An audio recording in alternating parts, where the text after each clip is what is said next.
Hello दोस्तों, आज Sunday है। वो दिन जो बनाई है धीमी आंच पर पकाने और बिना जल्दबाजी के लिए। और आज हम बनाने जा रहे हैं कुछ खास, एक ऐसी झींगा करी जो सादे चावल को भी दावत बना देगी। तो चलिए दोस्तों शुरू करते हैं। तो सबसे पहले दोस्तों क्या किया, 400 ग्राम ताजा झींगा लिए और उसमें थोड़ी सी हल्दी और थोड़ी सी नमक मिलाकर ऐसे ही जोर जोर से उछाला, एकदम मुड़िया स्टाइल में, ताकि हल्दी और नमक इसमें अच्छी तरह से मिल जाए। वाह दोस्तों, मजा आ गया। तो चलिए भाई लोग, अब कढ़ाई में थोड़ा सा तेल डालते हैं। ज्यादा नहीं, बस उतना जितना जरूरत है, क्योंकि आज हम झींगा तल रहे हैं, अपना सेहत नहीं। अब तेल को गर्म होने का थोड़ा टाइम देते हैं, बस थोड़ा सब्र रखिए। तेल भी इंसानों जैसा है, जल्दी गर्म नहीं होता। तेल गर्म होते ही हल्दी नमक में लिपटे हुए ये मासूम से झींगे डालते हैं कढ़ाई में। और अब शुरू होता है असली खेल। मध्यम आंच पर इन्हें भूनना है, थोड़ा प्यार से, थोड़ा धैर्य से, बिल्कुल वैसे जैसे कोई अपना क्रश को इम्प्रेस करने की कोशिश करता है। और अब बस इंतजार, जब तक ये झींगे समा कर हल्के ब्राउन रंग के ना हो जाएं। जैसे ही रंग बदले समझ लीजिए पहला मिशन कंप्लीट।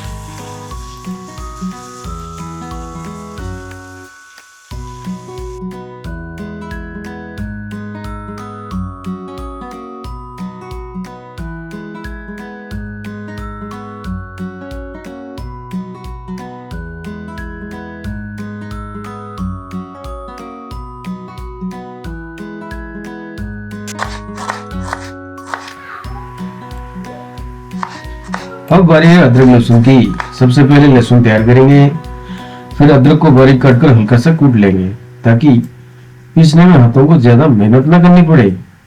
अब अपना भाई निकालेगा उड़ीसा वाला असली हथियार, छिड़पुआ। जी हाँ, इसको उड़ीसा में छिड़पुआ कहते हैं। जी हाँ, ये कोई मॉडर्न मिक्सी वाला जुगाड़ नहीं है, यह है असली देसी तड़का। बस थोड़ी सी मेहनत, थोड़ा सा पसीना और अदरक लहसुन का पेस्ट तैयार हो जाएगा, एकदम परफेक्ट हाथ से पिसा हुआ असली स्वाद के साथ। अरे रुकिए भाई, एक चीज तो भूल ही गए। उसी स्टाइल में बिना साबुत सरसों के ये पेस्ट अधूरा है, तो अदरक लहसुन के साथ थोड़े से साबुत सरसों भी डाल देते हैं छिड़कवा में, वरना असली उड़िया स्वाद का तड़का मिस हो जाएगा दोस्तों।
अब फिर से कढ़ाई गरम करते हैं, थोड़ा तेल डालते हैं क्योंकि इस रेसिपी में तेल का काम कभी खत्म नहीं होता। उसमें डालते हैं बारीक कटा हुआ प्याज और साथ में थोड़ा कड़ी पत्ती भी, जो आते ही पूरी रसोई में अपनी खुशबू का ऐलान कर देती है। अब प्याज को भूनते हैं जब तक वो समा कर सुनहरा भूरा ना हो जाए, बिल्कुल वैसे जैसे कोई नई नवेली दुल्हन शर्माती है।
रंग बदलते ही डालते हैं वो जो अभी भी सिलपुआ पर पिसा हुआ है, अदरक, लहसुन और साबुत सरसों का गाढ़ा मसाला।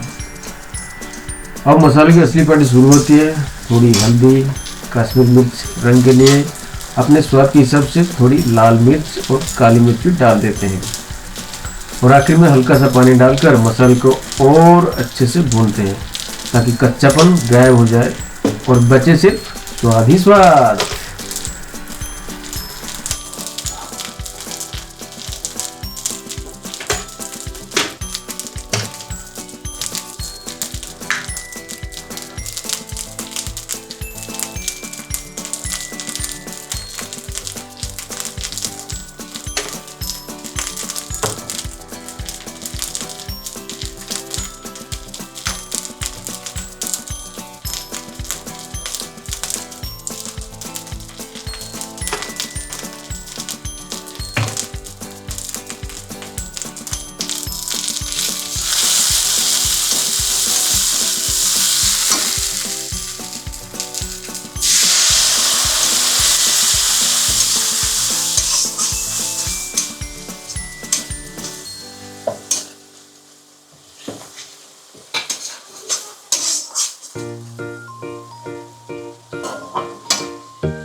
अब भाई टमाटर की बारीक कटा हुआ टमाटर डालते हैं क्योंकि भाई टमाटर के बिना तो करी का स्वाद अधूरा है।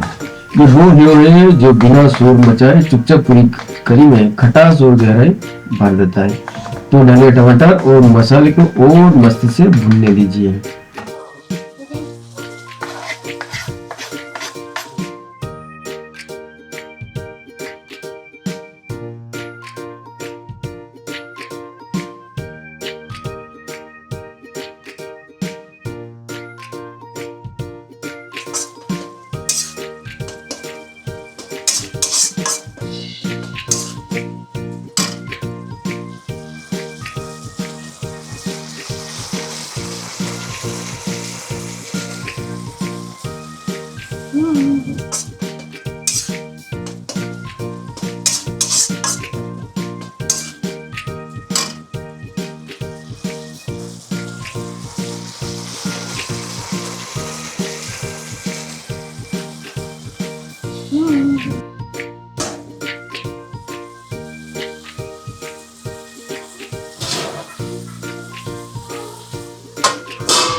अब जब मसाला अच्छे से भून चुका है और उसका कच्चापन पूरी तरह गायब हो गया है, तो वापस बुलाते हैं उन्हीं झींगों को जिन्हें हमने शुरुआत में ही तलकर एक तरफ आराम करने के लिए भेज दिया था। अब इनकी असली एंट्री होती है कढ़ाई में।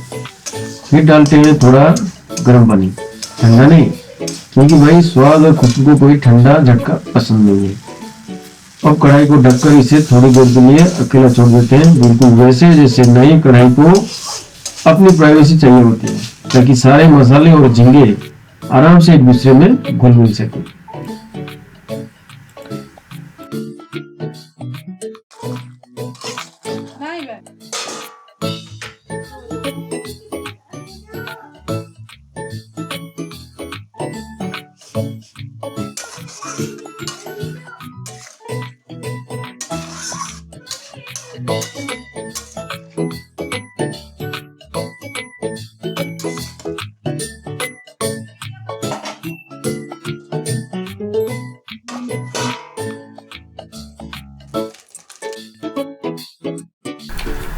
अब आता है वो आखिरी और सबसे शानदार हीरो, गरम मसाला। इसे डालते ही समझ लीजिए फिल्म का क्लाइमैक्स आ गया। बस थोड़ा सा ऊपर से बुरकाएं और पूरी करी में एक ऐसी खुशबू फैल जाएगी कि पड़ोसी भी सोचने पर मजबूर हो जाएंगे, आज तो जाना ही पड़ेगा। अगर दिल कर रहा है थोड़ा और स्टाइल दिखाने का, तो ऊपर से थोड़ी सी बारीक कटी धनिया पत्ता भी छिड़क दीजिए, बिल्कुल वैसे जैसे कोई हीरो एंट्री में आखिरी में चश्मा पहनता है और सब कुछ एकदम कंप्लीट लगने लगता है। तो लीजिए दोस्तों, तैयार है हमारी केंद्रीय स्टाइल झींगा करी, गर्मा गर्म चावल के साथ थोड़े से और पहला निवाला लेते ही आंखों बंद हो जाएगी। दिल बोलेगा वाह उस्ताद।